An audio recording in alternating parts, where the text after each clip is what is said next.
Hello and welcome to Days of Roar, a Detroit Tigers podcast brought to you by the Detroit Free Press. I'm your host, Tigers beat writer Evan Petzold. As always, I'm joined by Chris Brown from Tigers Minor League Report. We are counting down the days to spring training. Chris Brown, how are you doing? I'm doing well. How are you doing? It is hard to believe that spring training is so close.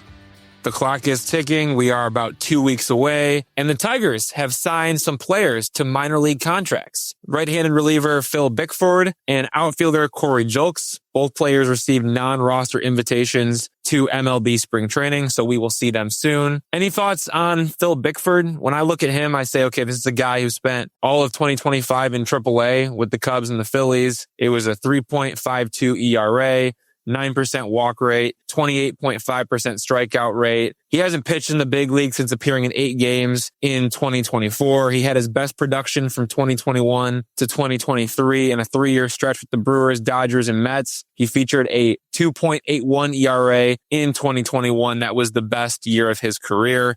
It's a fastball slider approach. It can generate strikeouts. He can miss some bats. The fastball is only 92, but like I said, it does miss bats. So maybe there's an opportunity to add a third pitch. I do think this is maybe a good pitching development opportunity for the Tigers, especially since he has that foundational fastball that, while it does not have that velocity that you're normally looking for, it does miss some bats. We're probably going to see it to believe it with this guy. He hasn't been good in the big league since 2021. That's a long time ago. That's kind of my thoughts on Phil Bickford. Do you think there's anything here the Tigers should try to tap into to get back to what he was doing in 2021 when he had that breakout season? I mean, there might be. His standout trait seems to be his extension, which is like 7 feet plus. And as you said, it's going to make the 92, 93 mile an hour fastball play up, and it's a pretty good slider. I'm a prospect nerd, so I remember Phil Bickford from way back. He was a first round pick. I want to say 11th overall, and he didn't sign. It was one of the rare like high school first rounders who just didn't sign with the Blue Jays. And then a couple of years later, he was a guy who was in the sort of range where the Tigers might have picked him, but he went 18th to the Giants. The Tigers picked Bill Burrows a couple pitches, like 4 picks later. And then after that, he had a couple run-ins with suspensions. I think he got suspended twice for smoking weed, which I'm not sure if that's still a suspendable offense, but oddly enough, I think Jahmai Jones once got hit by that. And people might remember that Phil Bickford made his MLB debut, and the first batter he faced was Jahmai Jones. This was during the pandemic season. And he blasted Jones on the hand, broke his hand. And that was the end of Jahmai Jones in 2020. And then he hit the next batter, and then he threw a wild pitch. He gave up like 4 runs. It was one of those outings where you're like, you start to feel bad for a guy. You're like, oh man. But that was my memory of like, I forgot about Phil Bickford until then. And then, he ends up in the Dodgers and has that one good season. And he's been with some other good organizations since then. And like you said, hasn't done a whole lot. The arm talent is still there, apparently. So it's a worthwhile flyer. I'm not expecting anything, but if he pops, then that's fun. You might have another middle reliever.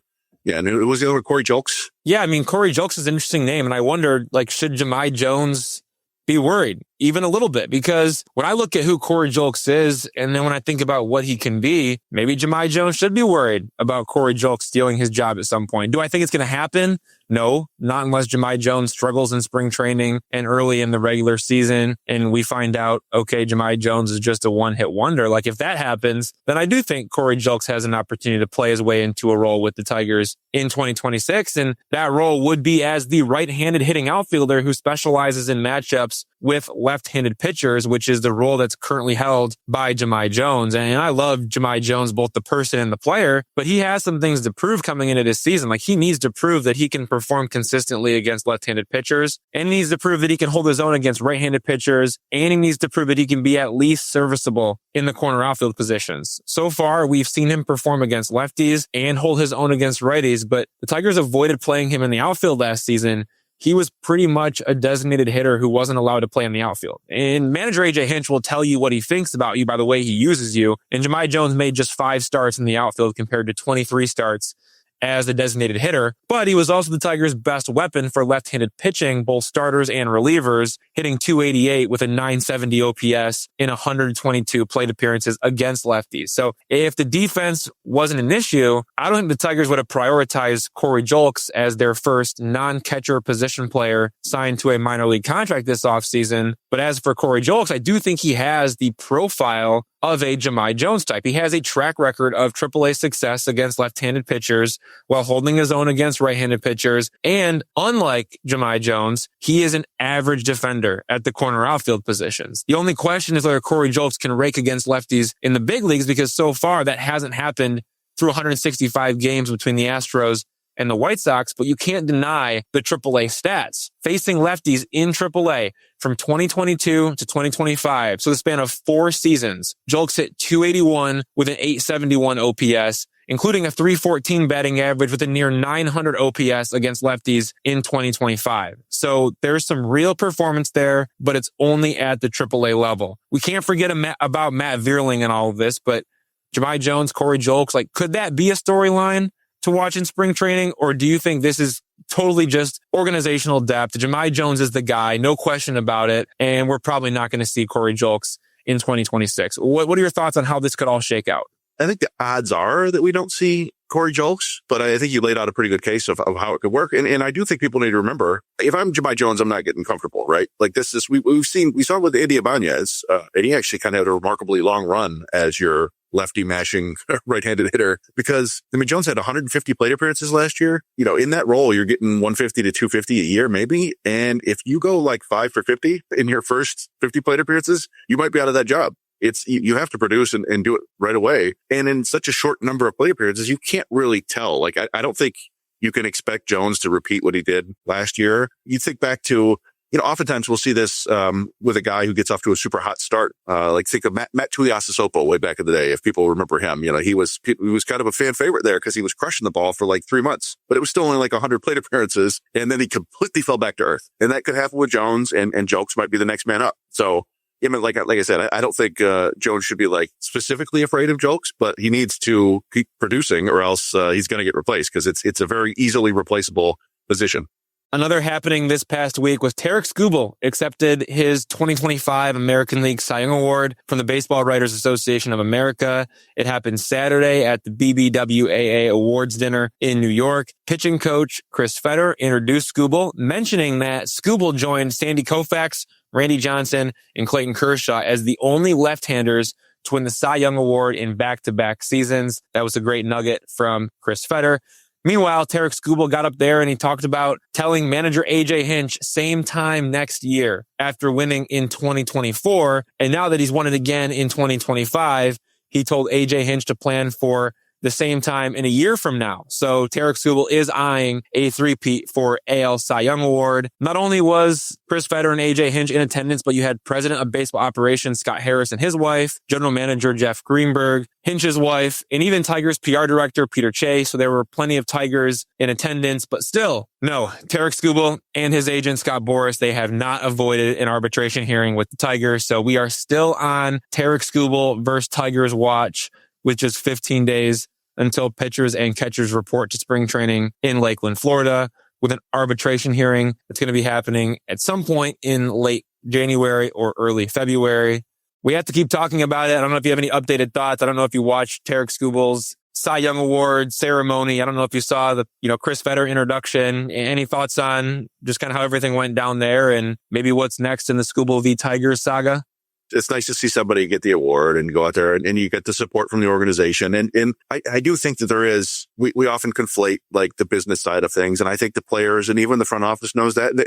There's a chance the front office is like secretly like, man, I hope you win this. But they like have to feel like they have to stick up, for whatever their side is, right? For the future, like the owners versus the players. I could picture myself being like, if I'm in management and I've got an employee I really like, I hope you get this raise. It's not up to me, but, I don't know. It is funny. It is also kind of bittersweet though, because that, if he does win the Cy Young for the third year in a row, and he certainly can, he'd be the odds on favorite right now. If he's accepting that award at this time next year, if the season hasn't been canceled or whatever, because of a labor stoppage, he would possibly be doing so having already signed a contract with another team, and he's no longer Tarik Skubal the Tiger. But, it's nice to see your star players get their rewards from the national audience. So that was cool. Let's get into question one of the big two. The Tigers are interested in mid-tier starting pitchers in free agency. Do you think this is a smart strategy? And if Chris Bassitt should be the number one target, who should be the next 3 mid-tier starters on the target list? I don't know if I would call it a smart strategy. I think it's always smart to get more pitching and have more innings. What you've got left, I do like Bassitt. We've talked about it before. I would not be upset at all if they get him. But after that, it's a little bit like shopping at the discount rack and doing so at like the grocery store where you're just trying to pick out like the least horrifying food item that you have to eat. And so there's some names out there. I'm not going to I don't consider Verlander and Scherzer. They might technically be in this group, but it feels different, right? They're old guys who are, have history with the organization and there'd be more to it than that. But the Tigers have never showed any interest in bringing those guys in since they left. Yeah. And who knows what's going on behind the scenes there, if anything, or they just don't want the distractions or whatever. So the other names that are out there, I've seen, Lucas Giolito has been connected with the Tigers in a couple of media reports. I don't know how legitimate that is, but he's he kind of fits the mold of what they've done before. He's had a lot of success, but also a lot of ups and downs in his career. He's had a couple arm surgeries, I think. He's an interesting arm. He's relatively young, was a high school teammate of Jack Flaherty. I don't know if they're actually buddies or not. You never know with guys who were at high school together. Trevor Bauer and Garrett Cole were college teammates and they aren't big fans of each other. But if they're buddies, that could work. Zach Littell is a guy who's out there. He's a pitcher. He was on the Giants for a couple of years when Scott Harris was there. And there's nothing that stands out about him other than, he doesn't walk people and he throws a splitter. The Tigers seem to like that. And he's pitched 340 innings plus over the last 2 years with a 3.70 ERA. The FIP is a half run higher. So he's gotten some luck. But if you want some innings, that's another guy. I just got a couple other names that are out there. Griffin Canning is a guy he was once upon a time, he's a top 100 prospect. He's never had any kind of real success at the big league level. It's been fits and starts, but he's got a decent arm. And I think with him, you're probably looking at a Chris Paddock type that's going to get you in trouble if you sign him. But he's also probably not going to be that expensive. I wouldn't think at this point, maybe $5-6 million. Who knows? And then the one other name that I thought might be mildly interesting, and it comes with a little bit of intrigue because of what happened. But Jordan Montgomery was a guy who was a pretty good pitcher from 21 to 23. And then there were some issues with, his contract, and he showed up, I think he signed really late with Arizona and then had an awful year. And then he had Tommy John surgery last March. So who knows when he's going to be healthy, but maybe you give him the Jose Urquidy deal, right? The 1 year plus an option, relatively cheap. Have him in the minors for a while, see how he looks, and maybe bring him up later in the year if he looks okay. So those are some of the mid-tier guys I'm thinking. I don't know if that's, I'm doing too much bargain bin shopping here or not, but that's just what I was thinking. No, I definitely have some of the same names, but as for the strategy of going after a mid-tier starter, I think it's a fine strategy. If you're keeping Tarik Skubal, and again, the Tigers are all but guaranteed to keep Tarik Skubal into the 2026 season. As I've said all along, I'm not expecting a Tarik Skubal trade before opening day. So in that case, the mid-tier starter makes sense because you'd have Tarik Skubal, Jack Flaherty, Casey Mize, Reese Olson, and someone like Chris Bassitt as the final piece. And that would allow you to use Troy Melton as a starter in AAA Toledo, give him a chance to continue his development there before he comes up and becomes a real piece. And then Drew Anderson can slide to the bullpen and be a reliever for the Tigers. All of that makes a lot of sense to me. The one thing I would prefer, though, is I like the Tigers to sign a mid-tier starter to a 2-year contract just to get another part of the 2027 rotation locked in now. Because Tarik Skubal, Jack Flaherty, and Casey Mize will be free agents after the 2026 season. That leaves Reese Olson, Troy Melton, and Jackson Jobe as the notable starters for 2027. And we'll see if someone like Ty Madden pops. But for now, I don't know if we can count on much more than Reese Olson, Troy Melton, and Jackson Jobe for the 2027 rotation. And it would be nice to have a proven arm in there, especially since the Tigers are set to lose Skubal, Flaherty, and Mize to free agency. But as for my top 3 non-Chris Bassitt targets, we got Zach Littell, Nick Martinez, and Lucas Giolito. 2 of those were names that you mentioned. And I'll touch on Chris Bassitt, even though we talked about him at length last week. This is a guy who has averaged 30 starts and 176 innings per season from 2021 to 2025. So that's a span of 5 seasons. Posted a 3.66 ERA during that stretch, including just under a 4 ERA over more than 170 innings for the Blue Jays in 2025. Not a strikeout artist, but he's going to limit walks and hard contact. He throws 8 different pitches, including this 92-mile-an-hour sinker with some wicked movement, plus the cutter, plus the curveball. It's a really good mix. I think Chris Bassitt should definitely be the number 1 target in this mid-tier range. But then after Chris Bassitt, Zach Littell, only 30 years old, and you mentioned it, he knows Scott Harris from their time together with the San Francisco Giants, and the Harris Giants to Tigers pipeline, that's failed with Alex Cobb and John Brebbia and Shelby Miller. But we know Scott Harris likes to sign pitchers who he had with the Giants when he was the general manager in San Francisco. Zach Littell would be one of those guys. He had a career high 186 and 2/3 innings in 2025, posting a 3.81 ERA. It's an elite 4% walk rate. And then there's this like underwhelming 17% strikeout rate. So he's literally among the worst in whiff rate and strikeout rate. And he gives up a ton of home runs, but he limits walks at an elite rate. So if you are looking for someone who is just going to pound the strike zone, even if it means getting hit around a little bit, then Zach Littell is your guy. Fastball averages 92 miles an hour. So yes, the splitter you mentioned, and then also the slider as well. Those are the two secondary pitches that he relies on the most. And then Nick Martinez, he's 35 years old and he's the most famous swingman in baseball. We can see him toggle between starter and reliever. I think that makes him a fit for pretty much any team out there that needs pitching. The way that it could work for the Tigers is Nick Martinez could start in the rotation and then he could move to the bullpen at some point to open a spot for Troy Melton or Ty Madden or the return of an injured Jackson Jobe. There's an opportunity for that because he is so versatile. He's able to thrive in so many different roles.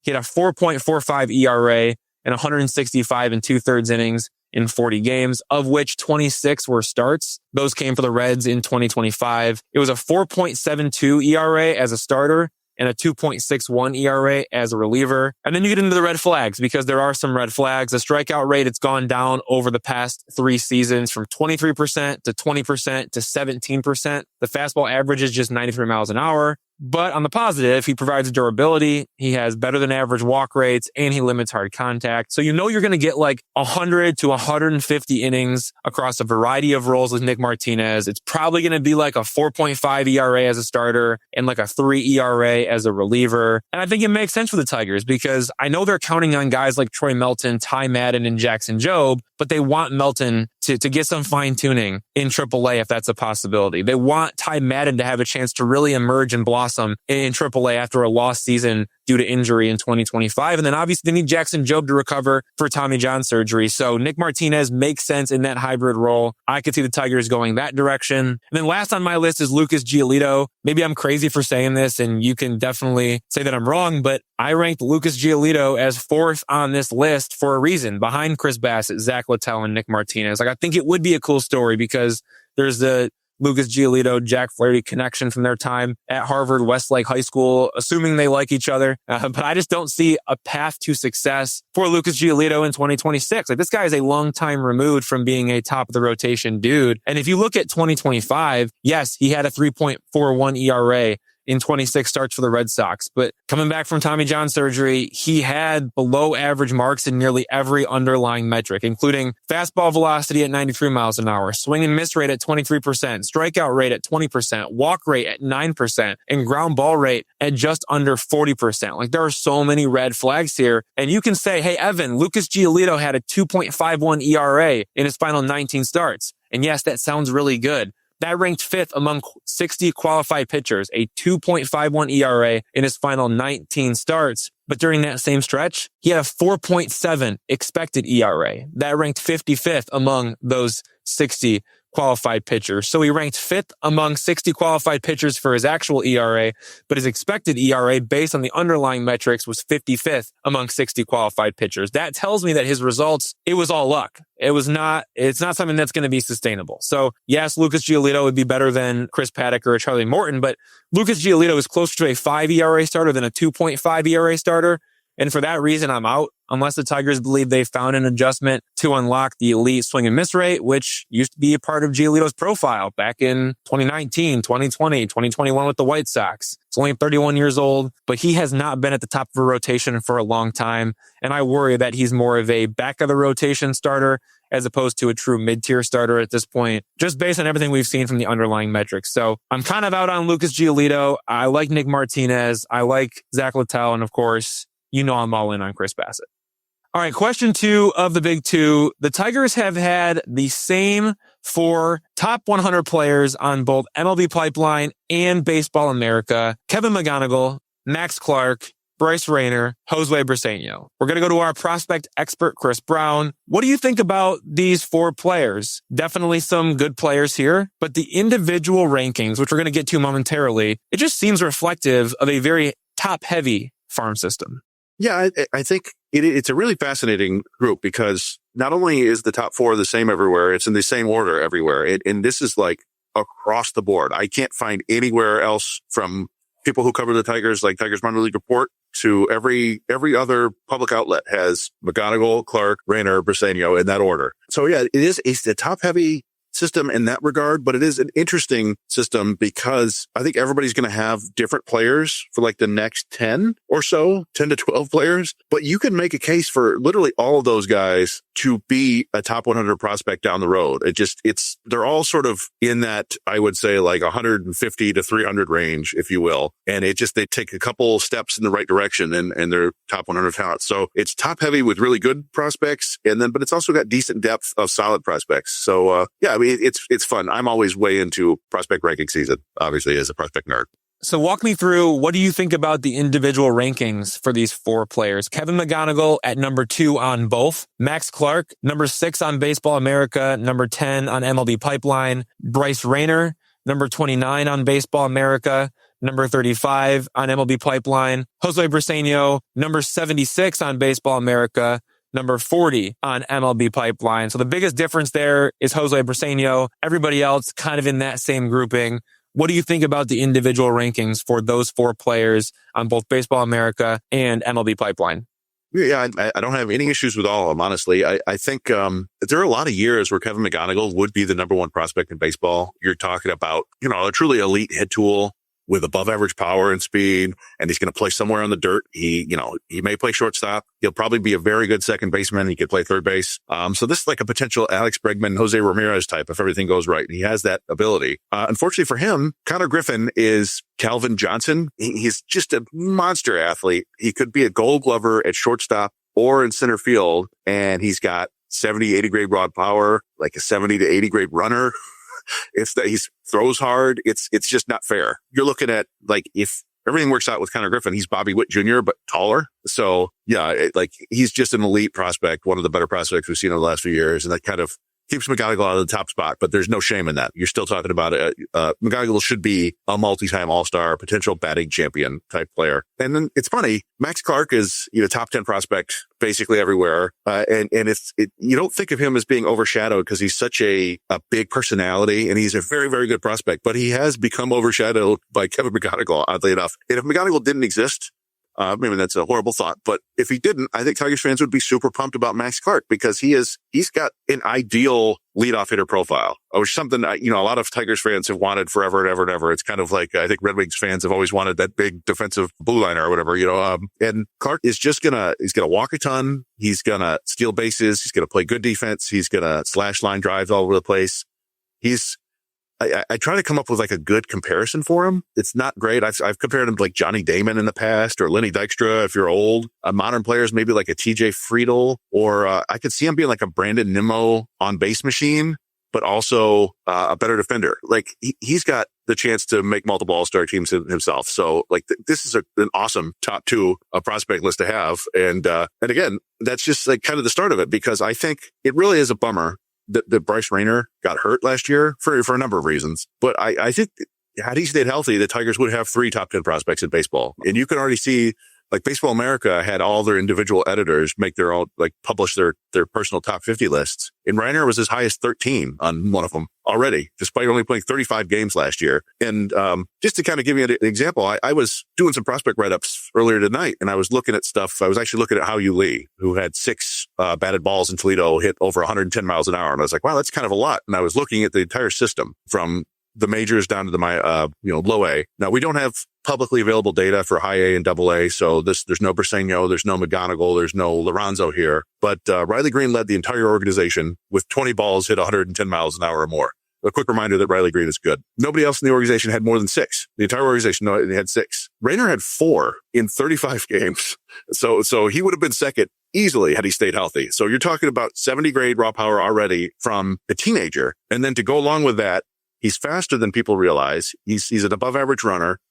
He can really hit. And he's a good shortstop. He's not like an elite sort of electric athlete who's going to make these crazy plays, but he has a legit 70, 80 grade arm. Just a monster cannon. I kind of think of like Carlos Correa shortstop defense, really. Like he's not going to necessarily, like I said, make these crazy plays, but he's got more range than you think because of the arm. So unfortunately, the shoulder injury, you really hope that the arm strength comes back because it's one of the most enjoyable things about him. But yeah, had he played all season, it's another monster prospect. So he's a guy to get excited about if he stays healthy. And then Briceño, again, kind of left out in the dark here because he's been riding along with McGonigle and Clark the entire time. And he was an absolute monster at high A last year, West Michigan. He looked like the Terminator. Like there were entire series where it was like, oh man, we have to pitch this guy again. I think it was in Dayton. He hit 3 home runs in one game. And then in another game, they mistakenly walked or, loaded the bases for him in the 9th inning, and he hit a grand slam to put the Whitecaps ahead. Like they just couldn't get out. Once he got to Double A, he faced some struggles. And I think there's a little concern there, but at the same time, this is a 20-year-old who has really never faced consistent advanced competition in his life. He's not like a guy who was on the showcase circuits like Clark and McGonigle. And he didn't have, I think he had 500 plate appearances heading into last year total. Something like that. And some of those were the Arizona Fall League. And he still put up a 112 WRC plus. He was just a little bit taken aback, I think, by Double A pitchers who could locate their secondary stuff better than, guys in the lower minors. So he was taking a lot of strikes and taking a lot of called third strikes. I'm not terribly worried about that. I still think he's got a ton of offensive upside. The defense is a question mark. I'm not a big believer in him as a catcher. He works hard. He's got a pretty good arm. He's just a big dude, and he's kind of stiff. He's not super agile. He's already had a knee injury. I think down the road, you probably want to put him at first, and he might not be a great defender there either. But again, if the offensive profile comes through, this is a guy with hitting ability, patience, and power. You can see him put up numbers that are kind of like Kerry Carpenter, but with a double-digit walk rate, which would be a pretty big offensive player for you. So yeah, I don't have any problems with any of these rankings. And you talk like the disparity between, 76 at Baseball America and 40 at MLB Pipeline. That's nothing really. Like when you're out of the top 20 or so, like if you're talking like a 36th prospect compared to like the 5th, that's a huge gap in talent. But from 40 to 76, that's basically like flip a coin. It's pretty close. So I think that's about fair for him. Kevin McGonigle, Max Clark, Bryce Rayner, Scott Harris. I want to tell you, I can see the vision there for sure, especially after hearing Chris talk about those 3 guys. I also want to ask too, do you think any Tigers prospects were snubbed from the top 100 list on either MLB Pipeline or Baseball America? I'm thinking maybe Jordan Yost, Hao-Yu Lee, Max Anderson, Chris Rodriguez, maybe even Theron Lorenzo, who fell off the top 100 list across the board due to poor performance. And then also, who do you think will be the next top 100 prospect for the Tigers among players already in the organization? I don't think there are any snubs here, if that makes sense. I talked about it earlier. It's like the 4 top prospects are there, and the next dozen guys are like, I don't know, it could happen. Nobody jumps out to me. I think Max Anderson actually made Keith Law's top 100, which shocked me because Keith Law typically loves guys who can play defense. And Max Anderson can't do that terribly well. But I think you go around and you're going to find a lot of different number 5 prospects in the system. I think a lot of people have Yost there, but it's hard to say he's a top 100 prospect now when he hasn't performed in a single official game yet. We have, at Tigers Monthly Report, we actually have Andrew Sears as our 5th prospect. And that's kind of an artifact of how we do our rankings rather than like us being super gung-ho on Sears. We just take 5 or 6 different people and average the rankings. And it turned out that we all had Sears and a close enough pocket there that he was number 5, but he's actually closer to number 12 than he is to number 4, if that makes sense. As for guys who are gonna, like the next prospects who could get into the top 100, I think I kind of touched on this earlier, is everybody's, there are a lot of guys who have a case for this. Like if Chris Rodriguez comes out and comes stateside and shows the kind of power he showed in the Dominican Summer League last year, he took 10 home runs and 12 doubles in 50 games, was putting up like 115 exit velocity as a 17-year-old, just monster physical tools. If he comes stateside and actually looks like he can hit, I can see him boosting up there. Same goes for Kelvis Salcedo. We've talked about a little bit. Had a really big breakout as a pitcher last year. Just tore through the complex league and then low A. If he comes to high A and continues pitching like that, I could absolutely see him landing on the top 100 list pretty soon, by midseason. But I think the 3 most likely candidates are the 3 top draft picks from last year. I mentioned Jordan Yost a couple of times. He was a little bit like, in the draft complex sort of thing, he was a little bit of a reach, but the Tigers really love those guys who could play defense up the middle and hit. And if he goes out and does that in low A this year, say he's hitting 280, 300 with a little bit of extra base power and playing shortstop and stealing bases, you could easily see him kind of pop into the back of a top 100. Their second pick, Michael Oliveto, the catcher, high school catcher out of New York. It's an incredibly risky profile. High school catching is like the most likely to bust, and players from the North are often risky just because they haven't seen much advanced competition, but sometimes they're overlooked because people are worried about that. So if the Tigers really trust it, then he could be a big hit because he does have a beautiful swing. If you've seen clips of him, it's just a picture perfect left-handed swing, and he's 6'3", and he has raw power already. So if he goes out and performs, I could see him popping in the top 100 as well. But I think the most likely, oddly enough, is probably their second round pick, Malachi Witherspoon. And I mention that partly because his twin brother, Kyson Witherspoon, has the exact same stuff. And he is a top 100 prospect. The difference now, obviously being a twin doesn't automatically make you as good as your brother. Let's say what's up to Ozzie Canseco from when I was a kid. But the difference is Kyson Witherspoon was more consistent and threw more strikes. But Malachi Witherspoon has the exact same stuff. So if the Tigers can get him throwing strikes and throwing more consistently, he really has the stuff to just fly through the low minors. And I could see him, if he's doing that, if he's at high A, they put an ERA in the mid twos and striking out like 11 per 9, I could see him being a top 100 prospect by June. All right, lots of good stuff there. We're going to take a break, but when we come back, we are joined by former Detroit Tigers player, Brandon Inge.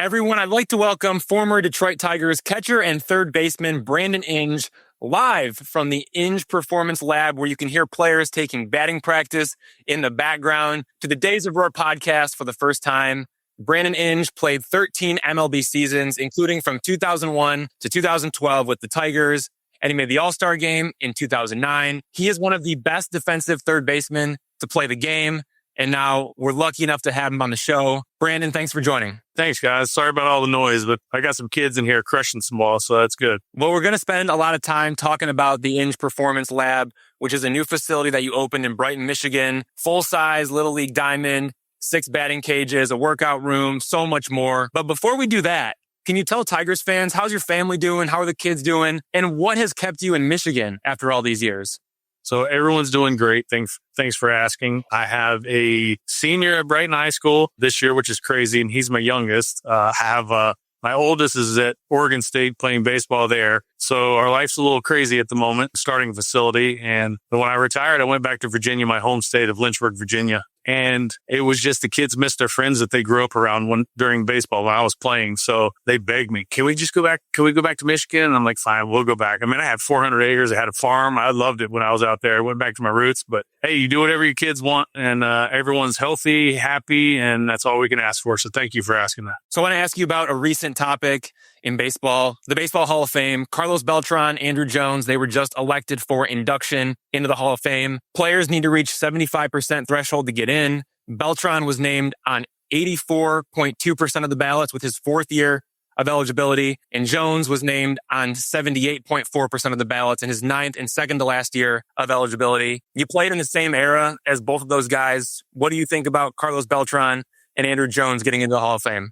First of all, both so well deserved. And one of the things I love the most about most of the Hall of Fame guys, they're mostly good people, like just good, down to earth. They play the game the right way. Not much trash talk, nothing like that. Like, they're just good people. Yeah, there are the Bulldogs, that get in the Hall of Fame that you don't want to face, like the Roger Clemens. Like, it was not fun facing guys like that. And, they were competitors. But Beltrán and Jones, unbelievable. I mean, some of the things I watched those guys do. And I think at that point, it was mainly from a catcher's viewpoint. I think I had a catcher's mask on with both of those guys, and it was so hard to pitch to him. Beltrán especially. I mean, that guy, you think you make a great pitch, and next thing you know, it's like leaving the yard. And you're like, how in the world did he hit that thing? And then Jones, definitely from a defensive standpoint, I don't know that I've ever seen a guy get a better jump on the ball in the outfield. I mean, we've had 2 really good ones in Detroit, and I'm not saying that they're Hall of Fame, but like Granderson and AJ, call him out. Center fielder. Austin Jackson, yeah. AJ, we call him AJ. I get my acronyms mixed up with my teammates. But yeah, those guys were very equivalent. But so both well-deserved. So happy for them. Yeah, well-deserved and good choices. Yeah, you broke in right around the same time as Beltrán. I want to say they're in the late 90s, early 2000s. Beltrán was with the Royals. I don't think you remember anything specific about playing against him. As a power speed guy, especially early on. I remember he never said much. When you're catching back in those days, I always used to, I'm a competitor, but at the end of the day, I try to be a good person. I would tell every guy, hey, have a good game, man. All right, whatever. And then that was it. I didn't say anything else. And Beltrán would kind of just look at me and wouldn't say a word. So I couldn't get a read on him. I was like, man, is this guy mean or whatever? And everyone just said, he's just a quiet assassin. Literally would just go about his business and do his work. And the one thing that I know that I could teach from a guy like that is how consistent he is. He was never high, never low. He just was the same guy all the way through his career, always steady, always played hard. But yeah, you can learn a lot from guys like that, honestly. And then, Andruw Jones, his heyday was with the Braves, but, interleague was a thing then, but you probably saw him a fair amount he was with the White Sox in 2010, which was, Tigers and White Sox were competing that year. So if you remember anything about him, I'd be interested to hear it. I remember he was always fun. He looked like, I would put him in the Miguel Cabrera category. Every time he's playing the game, he's a competitor, but he looked like he was having so much fun. And that's what I like about guys. This sport that we play right now, sometimes young kids and everyone, they get so serious about trying to make college ball and all that stuff. The best in the game have fun. They love playing the game. They love having fun. And that's what I saw about him. Obviously, he's an unbelievable fielder, unbelievable hitter. I've heard nothing but great things about him being as a teammate as well. But man, he always had a smile on his face. He made a good play. He had a smile on his face. I just thought that was the coolest thing about him. We want to spend a lot of time talking about the Inge Performance Lab in Brighton, Michigan. You're there right now. How long have you wanted to build a facility? And can you explain why you wanted to do this? So it's funny. I don't think I wanted to be a coach when I was playing. I was like, I don't want to coach. I'm going to hang my cleats up and I'm going to walk away. And then the progression that happens is interesting. And I would imagine most Major League Baseball players or professional athletes have the same thing. So I go and I watch my first kids practice with, someone that's coaching them. And I'm like, wow. they're really yelling at everybody and they're really not teaching any of the right stuff. So then your brain starts going, I enjoyed everything about my life in baseball. My dad coached me. He was always fun with it. You teach you respect, but fun with it. And then you start to see some of the coaches and some of the things that they're doing. And then you start to think, okay, what direction does our sport go if guys like Major League guys don't get involved and start giving back? And so it was weird how the progression went. And then once that started happening, I started coaching the kids and then it was fun and gratifying and I enjoyed it, made a bunch of friendships with families. So then from that point, I'm like, okay, well, if I'm going to coach, I may as well make my own facility so I can control my own environment. And then, so I've put probably 15 years of thought into this. What's fun? How can I have a kid who's never even picked up a bat and a ball? How can he come into a place and how can I put a smile on his face? And how can that kid now enjoy baseball and go play somewhere else? That's the one level of it. The other level of it is once I started coaching in college, I realized how much fun I had giving advice. Think about it this way.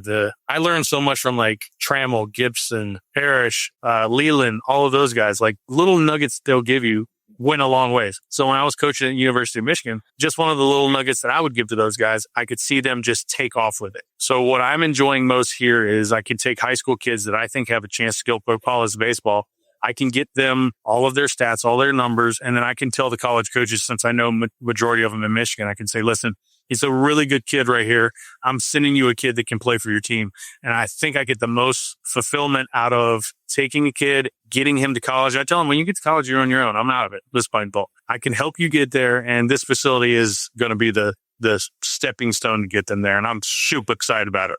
I'm glad you brought that up because I was curious what you want the Inge Performance Center to focus on. If there's something you want to specialize on, if it's going to be, like you said, getting high school kids to college, do you want pros to come in and work there, or you want little leaguers to come in and teach them the fundamentals of the game? Every single thing you just said, all of it. We're not eliminating one aspect of this game. There's a kid out there who has major league talent that doesn't even know it yet. He could be 10 years old. He could be 3 years old, and we're not turning an hour away. This is a very family environment, a very safe environment. When you come in here, I'm in here every single night now. And all I want to do is greet people and ask them what they want out of this game and help them out. But yeah, as for what I know I can do right now with high school kids, yeah, I can. If you're good enough and you have a good attitude, you have a good work ethic. And I tell them straight up too, listen, I will not lie to a college coach because it's my reputation on the line too. If I don't feel like you're good enough, we'll work and we'll try to get you there. But I said, if you're good enough, I will definitely go out on a limb and help you out, try to get you there. So that's what we're good at right now. We have a world-class weight training facility here where we have a trainer. His name is Jonathan Shaw. He was at LSU baseball. And so that piece alone is unbelievable. Yeah, he was at LSU baseball, I think, when they won the national title. And now he lived in the Jackson area. So he came over and he's running our strength conditioning course for us. So yeah, everything it's hitting the ground. I wouldn't say running. We're at a dead sprint right now, which is fun. I'm curious what kind of, because a lot of stuff these days with played baseball development is involving these kind of fancy machines. Do you have Edgertronic and TrackMan, and probably not a Tragic thing yet because those are like $12,000, aren't they? Or maybe more than that. I don't know. Yeah. I mean, we have hit track systems in here. And the funny part is when I got them for more of an entertainment fun value. Like, I want a 10-year-old kid to come into a cage, and obviously a 10-year-old kid probably can't hit the ball very far. So I can literally take the boost button and I can put the boost all the way up. So when he hits a 50-foot ball, it actually goes like 250. He sees a home run. He puts a smile on his face. And now that kid wants to swing hard. So it's like, I'm tricking them into developing without understanding they're developing. But the more I started getting into the hit track systems, like we have video analysis and all that stuff. It's good for me. I will analyze it, but I usually don't want the kids to do much with that type of stuff. But yeah, I do have plenty of technology, but how you use the technology is where it's beneficial. I think right when I got out of the big leagues, all the analytics with the launch angles and all that stuff, I'm like, man, we're overdoing it now. Like, it's still baseball at the end of the day. Like, catch it, throw it, hit it, play hard, slide, get dirty, all that stuff. And I think the game is now transitioning a little bit more back towards just play the game. I feel like it is now. I remember those days there's launch angle. Everyone's trying to hit the ball in the air. I'm like, what are we doing? Like, just play the game. It's been the same game for 100-some years. Just keep playing the game. Well, that's kind of the next thing I was going to ask you, because I spent a lot of time on Twitter, which is not a great place to be. I would not recommend it. But you'll see some former players are on there, and they're very vocal about they feel like baseball is headed in the wrong direction at times. They think people are working on the wrong things. And they also say that pitchers aren't throwing as hard as we think they are, and stuff like that. I'm curious what your general opinion is about the state of the game. I'm pretty neutral on all of it. I can flow with the times. I know that there's some things that are changing. For instance, like things I can't really get along with is catchers that are trying to steal strikes more than they are trying to prevent a guy to get in second base. That stuff drives me crazy. I'm pretty sure I watched in the World Series game. I think it was a ball in the dirt, didn't block, gets to the backstop, run scores. And I'm like, I just don't understand. I don't understand where you think that stealing a strike is more important than keeping a runner in a double play position. Like, that's just, some of those are crazy, but like the stats that they're using on tendencies of pitchers and tendencies of hitters, I'm okay with that. Like, that's all stuff we used to do anyway. We didn't have a computer telling us. We used our eyes and we were on the field and we analyzed the same thing. I'm okay with that type of stuff. It's just computer generated as opposed to us just using our eyes and being baseball players and analyzing that as the game went along. I mean, for instance, shifts. We got Polanco, Miggy at first base. You got Carlos Guillen at shortstop, and I'm at third. If a guy was late on a couple pitches, whatever, it's simultaneously we would all like look at each other. Oh yeah, we'll take a step, and we all just kind of just did it. Like, we didn't need a sheet in our back pocket to tell us that, hey, in this situation, he's going to be late on the ball. Like, okay, we just use our eyes. Got it. Let's move. It's all together. But it's all the same information, so I'm not knocking it. It's just the way it's different now is different from the way we did. Yeah, and it's you played in a time, just from a fan's perspective, when sort of advanced stats started to leak into the public sphere, and you may have not benefited from the fact, like, you have among the highest WAR at third base in Tigers history. But I don't know if WAR was big enough at the time for people to appreciate that. I don't even know what it is. Honestly, you're one of the top 10 seasons ever by WAR at third base in Tigers history. I would say it was more like a yellow lab, like just chasing the tennis ball. Wherever I went, just go get it. I don't know what WAR is. I don't know what it is. I just know I went and got it. I just try to go get it. There you go. Yeah, play well, and the WAR is going to be good. I sound like an idiot right now. What's WAR? What is it? Oh, well, okay. So it literally means wins above replacement. So the replacement level is basically what kind of production you would get from a player you can acquire for free. Basically, somebody you can bring up from the minors. And so it all goes to runs. And I don't want to get too much more complicated than that. But yeah, you are like 5 wins better than a player that they could get just from the minors, which is good.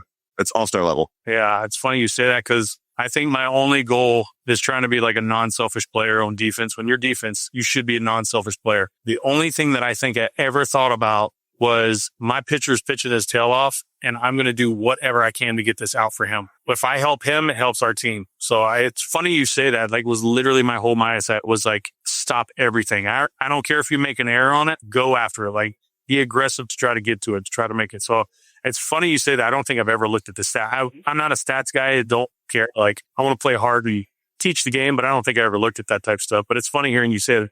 So we have a lot we want to get to about your Tigers career, but I do want to ask really quick, for those who don't know, Royals reliever John Schreiber, he's a former Tigers pitcher. He was born in Michigan. He still lives here. Rumor has it he checked out the Inge Performance Lab to throw some bullpens this offseason. What's your relationship with him like, and what's it been like having him around? He's amazing. Honestly, he's a great guy. I think he was young in his career when he was with Detroit. I know he went on to play at Boston, had a really good year relieving there. And now he's at Kansas City Royals. What a phenomenal guy, like down to earth, great guy. And the funny thing is how I came to know him is we did a Chad Tuff charity event. It might have been almost 10 years now from then. His wife's dad worked at a UAW that helped us with bringing some people in for this charity event. So that's how I finally got to meet him. I wouldn't have known him other than that. And now he's in here daily.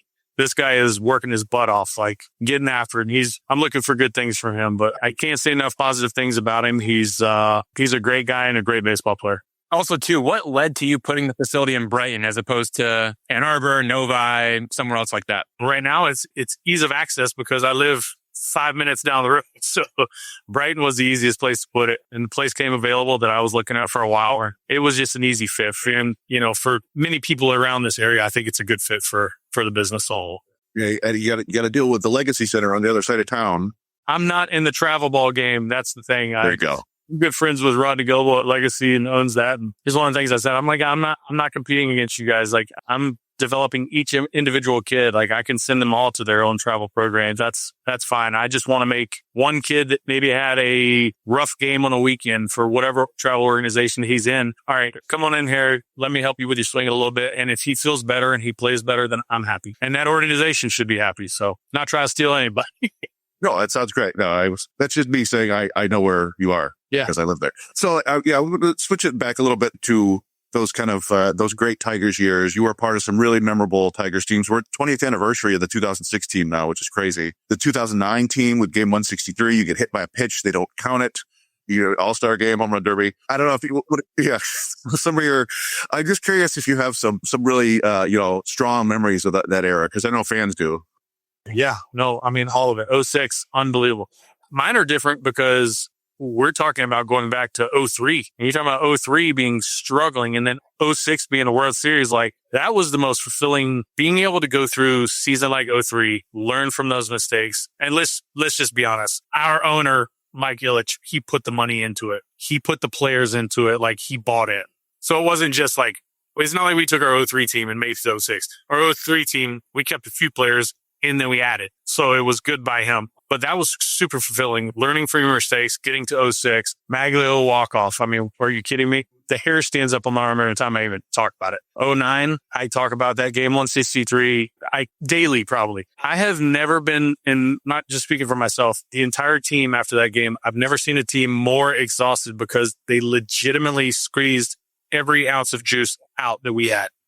I feel like it was like a back and forth the whole game. Like, a lot of it's blurry to me, but I just remember normally you're super mad after a game. I don't feel like we were mad. I felt like we were like, holy crap, that was a complete battle. And it was like almost like hey, good game, guys. Like, that was insane, Yeah, obviously we wanted to win, but it wasn't chirpy. It was just pure baseball like I've never played before. It was unbelievable, back and forth. We were exhausted after that game. I mean, literally like 25 guys literally sitting in a chair, not even going to eat, just sitting like shaking their heads like, what just happened? Like, that was insane. So yeah, there was a lot of things that happened back in those days. Yeah, I could talk forever about them, but good thing is I got to experience them. I never took them for granted, and so blessed to have been able to get on teams like that. You mentioned the 2003 Tigers. That was a 43 and 119 record. What was it like showing up to the ballpark every day? Like, especially during the dog days of summer? So you learn a lot about certain people and certain teammates. I heard of it. You realize that there's some that are like, oh, this sucks. And then you realize that there are some that are like, every single day, it's like, I got knocked down, but guess what? I'm standing back up today and we're going to fight today. And so you start to find out that the ones that got weeded out and then the ones that stayed around, you can kind of tell which ones were which. But yeah, it's I would say it's a grind. Yeah, it's not fun, but it's something that made me who I was throughout my career. It made the guys that stuck around to who they were throughout their career. You learn a lot about yourself. You learn more about getting beat down and making adjustments than you do being successful all the time. That's just the way it is. I teach guys here, literally, I said, don't be afraid to fail. You're going to fail a lot.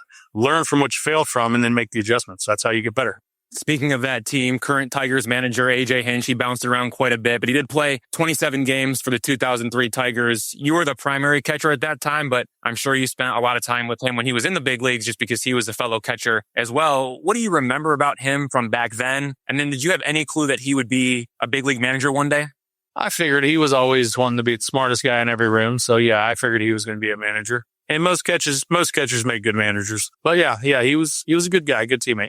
A couple of catchers there. What do you remember about switching from catcher to third base? That was one of my favorite days, So I don't know if people know my background story, but I was a shortstop closer in college. Shortstop my whole life. Tigers called me and literally signed me as a second round draft pick. And they're like, oh, by the way, we forgot to tell you you're a catcher. I'm like, I've never caught in my life. I don't even understand how that came about. And they went through the spiel. Well, we think your feet are good enough and your hands and your arm, we blah, blah, blah, whatever. I said, fine, whatever. I just want to play, So I remember this first day getting there. I'm putting the shin guards on, and I'm putting them on. And one of the catching instructors was like, hey, those buckles go on the outside. And I was like, well, I don't know. I've never put this crap on before in my life. So the point being, for about 3 years, that includes almost being to the big leagues, it was a grind trying to learn that position. So when they said, hey, by the way, we signed Pudge Rodriguez and you might be able to go back in the infield, I was like, I think I threw a party. I'm like, yes, let's go. Like, get me back in the infield. Like, catching stuff's hard, man. Those guys are underpaid. I can promise you that. It's funny. We talked to Lance Parrish maybe 2 months ago, and he had a similar story. They drafted him, and he was the third baseman, right? And they were like, yep, you're going to catch. And then they also tried to make him a switch hitter, which was hilarious. They stopped after a year. But so in your case, yeah, you're playing third. You're doing really well. You're an all-star there. And then you have to move back to catcher. That must not have been very fun. At that point, it was survive. I want to play baseball. I want to be a Tiger. I want to help out any way I can. So think about it. I'm a catcher and you sign Pudge Rodriguez. Okay, great. He makes our team better. I will move wherever you need me to. Okay, I'm a third baseman. We signed Miguel Cabrera. Holy crap, like one of the best players in the world. Okay, let me know where I can play. He makes our team better. Like, I'm not Pudge Rodriguez. I'm not Miguel Cabrera, but I want to be a part of this. So let me fill in where I can. And sure enough, like, that's what happened. Send me the outfield, send me the catch when I give Pudge a day off, whatever. Didn't matter, learn to survive, learn to play. I was looking at Baseball Reference, and I think you played every single position in a major league game except pitcher. Do you regret never getting on the mound? Leland asked me one game. So I threw 96 miles an hour. I threw 96 miles an hour in college. I had a really good slider, really good breaking ball. I was honestly probably a better pitcher than I was anything else. I just didn't want to do it. So we're in one blowout game, and Leland comes down to the dugout. He's like, Inge, if you get in there, can you pitch? I was like, oh yeah. He looked at me. He's like, will you just lob it in there? And I'm like, absolutely not. Like, I'm trying to blow somebody's doors off. He's like, you're not pitching. And he went down the line to pick somebody because there's no way I was going to lob it in there for somebody. There's no way. And he knew it. He's like, he didn't want me to blow my arm out. I would have done it. It would be fun. I would probably have given up 5 homers trying to throw it. I probably would have got more people out lobbing it than I would coming it in there, but it was a funny story anyway. A lot of cool details. I'm interested in what your development process was like getting to the big leagues. Like you mentioned being a second round draft pick and the surprise of going to catcher. And you mentioned being good at pitching. Like, what do you remember about your baseball development, and how much do you feel like development has changed from when you were coming up to now? On the change part, I don't, it's just different techniques that they're teaching. I don't think it's changing much. I think the instructors are still trying to develop based on what the organization wants. But as for me, coming through, it was a lot of work. I remember Glenn Ezel, he was my catching instructor when I showed up. My day one, I showed up at Jamestown, New York. I think it was short season single A ball at that point. And oddly enough, Trammell was there. Trammell was the roving infield instructor. And so, like I said, I didn't know how to put the catcher's equipment on. I only had an infield glove. So I'm taking batting practice. But normally after batting practice, I'd go out to the shortstop position and take my ground balls. That was out of college. And so I looked at Trammell and I was like, do I go take ground balls, or what do catchers do? I don't even know. And Trammell's like, yeah, sure, you can take ground balls. He was being the nice guy that he was. He was probably like, buddy, you'll never you'll never put that glove on again in the minor leagues. He should have just told me that. But so I went and took ground balls. And then next thing you know, that was the last day I put any full glove on until I got to the big leagues. So it was 3 years of a grind of teaching me how to catch. And I was a tall tale. I mean, think about it. I've never used to having a mask on my face, or every time a guy would swing, I'm flinching, like you're not used to that shortstop. And then balls go in the dirt and I'm picking them like an infielder instead of learning how to block them, which doesn't matter. Nobody blocks anymore anyway. So I could have caught back then, just been fine. So I sound like the old angry guy when I start talking about that stuff. Well, I think you said it's like a dog in a tennis ball, whether you're, I guess, catching or playing third base. But like, seriously, you were so successful defensively. You were with plus 89 defensive runs saved in your MLB career. I'm here to tell you that that's a lot of runs saved. What do you think made you so successful? What were some of your philosophies, whether it was catcher or third base? Honestly, I think it's the way I was raised. Good parents. I had a grandfather who was one of the first special forces our military ever had in the Army. So it was hard-nosed, play as hard as you can, be respectful, just your everyday values, like I wasn't gonna, if my teammate was on the mound pitching his tail off, like I'm gonna do everything I can to help him out. If we needed a run in the bottom of the ninth, I was gonna do everything that I could to try to get that done. Didn't happen all the time, but you know what? My effort every single day, I that was the one thing I could control, and I brought that every single day, no matter what. That was a controllable I felt, and I just tried to bring that every single day. We talked about 2006 a little bit, and you made it to the World Series that year. I'm wondering if there was anything you took away from that specific experience that you might be able to share with your current young Tigers players who might get there in the next few years.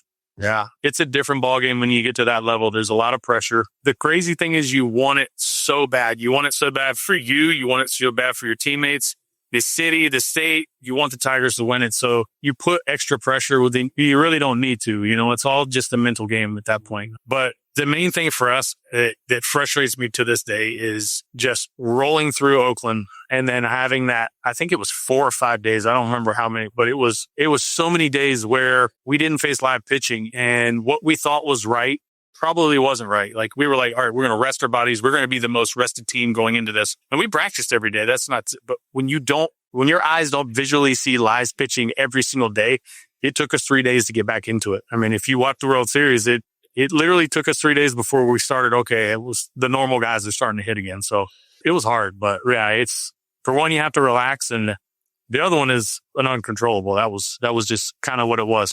So obviously you have the Inge Performance Lab now, but you were an assistant coach for Michigan baseball. What was your role there? Did you enjoy the experience? I know you have a good thing going right now, but would you ever want to get into full-time coaching, either in college or pro ball? Definitely not pro ball. College coaching, it was fun and I loved it. It was honestly some of the most gratifying coaching I've ever done. It's just so much time away from your family. I mean, you're at the field every single day, pretty much all day, and then you travel a lot for that. That's why pro ball would be not, it's just too much time away from your family at this point. But yeah, I enjoyed it. I genuinely enjoyed coaching those kids at that level. They learn a lot at that level. But it's why here I can control my environment. Yeah. And I don't have to travel as much. I get time around my wife and kids, and I don't have to travel quite as much. But yeah, I love coaching in Michigan. It was so much fun. By the way, I just looked it up. It was 7 days between the end of the Oakland series and the start of the World Series. A full week. That's a long break. You don't get a break like that even for the All-Star break, I don't think. No, that's crazy. I didn't realize it was that long. Yeah, you give us a bunch of time. We really appreciate it. Before we get you out of here, want to see, you already kind of mentioned this a little bit, but I wondered if you have any fun Jim Leyland anecdotes you'd like to share with us before you leave. Hall of Fame manager. I've always considered him a beauty, whatever that means, but I'm curious what you think. He's the greatest, by far the greatest guy I've ever. I would consider him family without a doubt. And literally, I legitimately would have taken a bullet or run through a wall for that guy in any game. But his rants, God, I'll never forget him. Maybe there's so many of them. I mean, when he would get mad at us, it was hysterical. One of my favorites literally is he cussed at us for 15 minutes. And I think he said we should all be thrown in jail. And we're like, for impersonating Major League Baseball players. If you guys heard that one yet, we literally were like, oh God, he's so pissed off. Don't laugh. And we're covering our faces so he can't see it. We are hysterically laughing because he just roasted us in the middle of just completely wearing us out. It was awesome. What'd you guys do? Probably lost the teams we weren't supposed to lose to. And that meant we were a good team at that point. And he knew better. And he knew that we were maybe wandering off the rails a little bit. He was so good at understanding, okay, we're starting to veer off. He would do something to pull us back on. He's one of a kind, man. He really is. That's awesome. All right, Brandon Inge, that is all we have for you. Thank you so much for joining the Days of Roar podcast to talk about a bunch of different topics, including the Inge Performance Lab in Brighton, Michigan. I can't wait to get over there and see it for myself. Thanks again for doing this. Chris, Evan, thanks, guys. Appreciate you, man. Everyone, that was Brandon Inge, former Detroit Tigers third baseman and founder of the Inge Performance Lab. We have more to discuss about the Tigers this week, specifically Kevin McGonigle. But first, let's take a break.